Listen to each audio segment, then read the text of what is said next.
Hello again, ladies and gentlemen. I'm Joe Hendy, the Android Authority app guy. After the intro, we'll be talking about the best apps of April 2013.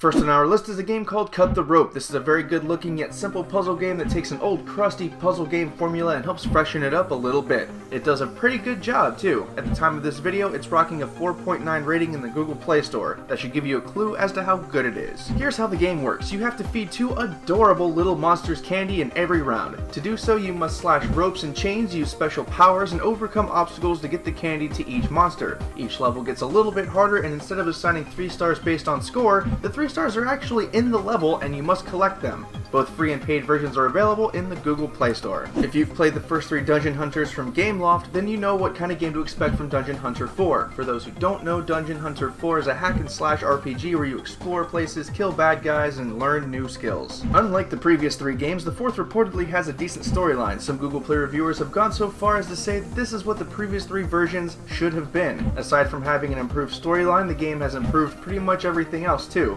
Graphics, controls, the works. If you want to get into a new dungeon crawling RPG, you could do much worse than Dungeon Hunter 4. FL Studio is among the most popular softwares that people use to make music. While it may not compare professionally to some things like GarageBand or Pro Tools, FL Studio has a solid set of features and is definitely more fun to play with for beginners. iOS has had a mobile version for a while, and now so does Android. It runs at a pretty hefty price tag of $19.99, but for that you get most of the FL Studio experience. The interface will be familiar to people who have used the software, but not overly difficult to learn if you've never used it before. There are a few features missing from the other versions of FL Studio, and a few people have had problems installing it. But once the kinks get worked out, this is an awesome app for audio production for Android. This next app is another puzzle game, and it's called the Floor Escape. This is a simple game that'll have you clicking, dragging, tapping, and tilting your phone to solve puzzles as you try, floor by floor, to access the elevator to escape somewhere. It's a wildly simple but surprisingly addictive premise. Only a few of the puzzles repeat themselves, such as putting things in their proper spots, but the game seems to find a unique way of making you do it.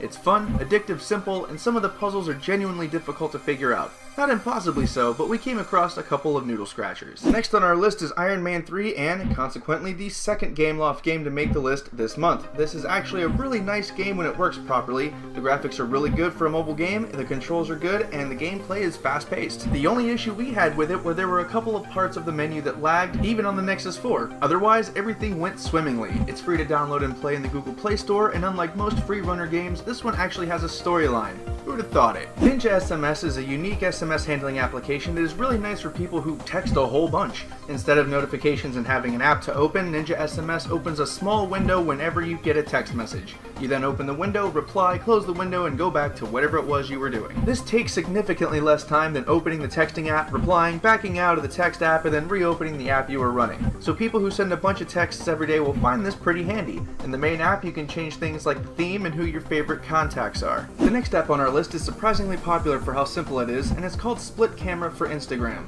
It's a simple camera application that's meant to do just one thing: take split pictures for some unique shots for your social media sites. It's pretty simple to use, and you can really take some imaginative shots with it. The first thing you do is take a picture of something, then you take a picture of a second thing, and the app combines the two into a single picture. You can take a picture of the same thing from different angles or of different things. You can also share to social media sites that aren't Instagram. The last app on our list is one we're all familiar with, the venerable Swype application. True, this app has been available for a long time in various ways. OEMs pack it in as a stock keyboard on many phones, and getting the Swype beta isn't all that difficult. However, Swype is now finally available in the Google Play Store as a standalone application. That's right, no more hoops to jump through or any nonsense. You can now just go to the Google Play Store, download Swype for $1, and have it whenever you need it. This is especially great for people who want the official, stable Swype instead of the occasionally buggy beta version. The several-year-long wait is over. Swype is now available to all without exception. If you take a gander at our leaderboard, you can see how these apps stack up against one another. As usual, this isn't our personal ranking system. This is based on the ratings in the Google Play Store, which means this is how you, the consumer, rated them. There is no bias on our part. To check these apps out, we've put the links to all of them in the video description so you can check them out at your leisure. Once again, I'm Joe Hendy, the Android Authority app guy. Feel free to subscribe to our channel and check out the social media links in the video description.